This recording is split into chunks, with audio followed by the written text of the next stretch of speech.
मिथिला स्वर सागर में सबको स्वागत है। हम सीमा मिश्रा अहाँ सबको स्वागत करे छी। आइ हम 7म दिनक मधुश्रावणी का पूजा का कथा कह जा रहल छी। अहाँ सब सुने जाओ। आइ हम गौरी का तपस्या का कथा कहब, अहाँ सब सुने जाओ। कामदेव दहन आ महादेव का रुद्र रूप देखी गौरी डर गेली आ नारद सो महादेव का पैवाक उपाय पूछे लगलखिन। त नारद कहलखिन, बिना तपस्या महादेव का पेनाय कठिन अछि। तखन गौरी अपना माता पिता सो आज्ञा लो अपना सब सखी सब संगे वन विदा भ गेलखिन। ओ अपन पटोर आ गहना खोलि कृष्णा जिन आ बलकल पहिर गौरी शिखर पर कठोर तपस्या करऽ लगली। गौरी के तपस्या से प्रभावित भ ऋषि सब आ नारद महादेव लग जाकर कहलखिन, हे महादेव, गौरी तेहन तपस्या क रहल छथि जेहन आन ककरो लेल असंभव अछि। तें अहाँ हुनका पर प्रसन्न भ एहि जग के कल्याण करू। महादेव एकटा बुढ़वा का रूप ध गौरी का आश्रम गेला। गौरी हुनकर खूब स्वागत सत्कार केलखिन। तखन प्रसन्न भ बूढ़ा गौरी से पूछलखिन कि हे गौरी, अहाँ कोन कामना से एहन कठिन तप कर रहल छी। त सखी सब गौरी का कामना बतेलखिन। ताही सुनी ओ बूढ़ा उठ क विदा भ गेलखिन। गौरी कहलखिन जे हमरा सँ कोन अपराध भ गेल जे अहाँ जाइ छी।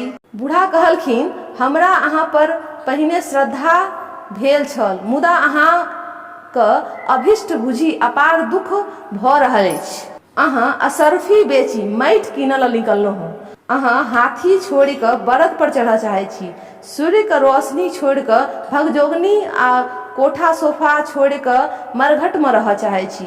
अहाँ एतेक सुंदर और शरीर में सांप लपटेने कारी खटखट बुढ़वा से विवाह कर चाहे छी। अहाँ मंगलकारी ओ अमंगल बर में जे गुण चाही ओही में एकोटा हुनका में नहीं छन। ओ अहाँ का योग कदापि नहीं छथि। गौरी ताही प्रत्युत्तर में कहलखिन, महादेव निर्गुण ब्रह्म थिक। ब्रह्मा बनी संसार का सृष्टि करे छथि, सबहक आदि पुरुष सेहो होइत छथि। हुनकर लीला अपरंपार छनि, सुंदरता और कुरूपता हुनके रूप छनि। अहाँ अपने पापी थी, अहाँ ई रहस्य नहीं बुझे छी। ई कही गौरी तपस्या लेल विदा भ गेली।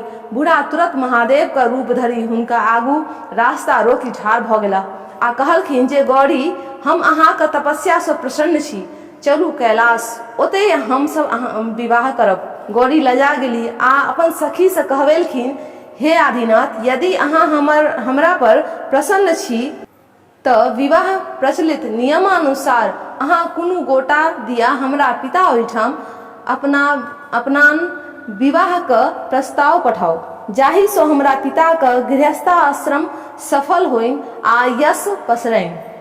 महादेव मान गेला आ गौरी अपना पिता घर वापस आबि गेल। अब हाँ सुनू पांचू बिनी। पूरन के पत्ता जिनमें ललत्ता, ताही चढ़ी वैसली विषहरी माता, हाथ सुपारी खोइचा पान, विषहरी माता करती शुभ कल्याण। अहिना ई कथा समाप्त भेल। अब अहाँ का 8म दिनक कथा हम दोसर वीडियो में कहब, अहाँ सब सुने जा। नीक लागत तो लाइक और शेयर अवश्य करे जा। तो हम सुने ला अहाँ सबका बहुत बहुत धन्यवाद।